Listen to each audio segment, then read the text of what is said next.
Today I want to introduce the importance of art criticism and the role it plays in conjunction with art making. Art making is anything an artist makes, a painting, a song, a video. The role of art criticism is the idea of having discussions about the art with viewers like you. It takes the viewer to complete a work of art, to appreciate it and perhaps find aesthetic or social significance in the work of art. The audience for art today doesn't really have time to study art the way curators, historians, and critics do. But art appreciation is more than simply looking. Think of your favorite hobby that you put time in learning about.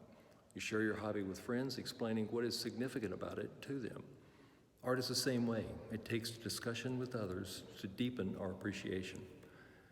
This art making and art discussing is something we do very well here at Cedarhurst. Carrie, Jennifer, and I put on art exhibitions, and we reach out in various ways, discussing the importance of the art. The model of art making and art discussing has been around for ages, practiced everywhere. The exhibition that is closing, Rural Avant-Garde, emphasizes the role of art discussions with their communities.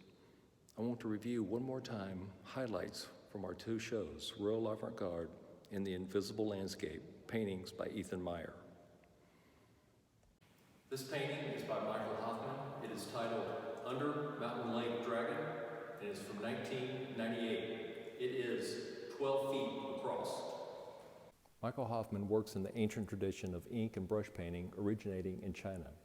A San Francisco native, Hoffman lived in Kyoto, Japan, where he apprenticed for 33 years with the eminent Zen master and artist Jigihara, regarded as one of the country's foremost Nanga painters. The dragon symbol in China or Japan is a much different symbol than it is in Western culture. Where Europe or the US might associate the dragon with dungeons and evil magicians, the East regarded the dragon as a benevolent spirit assisting humankind. By working directly with the community and including them in the process, Hoffman was able to create a positive image that they all understood and appreciated. This piece is by Helen Frederick in the Mountain Lake Workshop, titled Mountain Lake Army Blanket from 1993, and it is 6 feet 5 inches in height.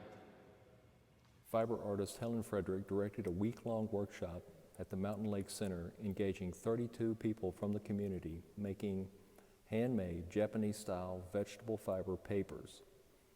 Mountain Lake Army Blanket was made by a small army of assistants in the workshop who celebrated the end of every day by swimming across Mountain Lake and gathering bits of plants, insects, and other things from the lake and including these treasures in their paper pulp. This album cover by Talking Heads with artwork by Howard Fenster may be the epitome of community-shared art making. In 1985, this was chosen Album Cover of the Year. Howard Fenster's painted sermons had reached millions and likely made Fenster the most well-known evangelical preacher in America. This painting is by Meyer, titled The Invisible Landscape, made in 2018. Ethan's is a very personal, but yet I think symbolic abstraction that he uses. And I want to look just a little closer at the symbolism and complexity that make up these paintings. Exuberance and joy are evident in Meyer's making, and analogous to an emotional intensity associated with the sublime.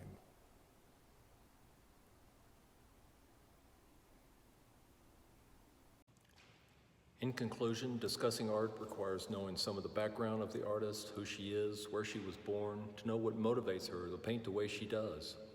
It's important to know who supports the artist, whether it is a museum, a gallery, or if she's on her own. The artwork, it is often said, speaks for itself, but the art languages used to compose a work of art always bear deeper investigations and discussions. If you would like to join us for art discussions, then follow us on Facebook, or look for when Carrie may have an art chat, or join us for the Cedarhurst Book Club, or our art, coffee, and conversation. See you next time.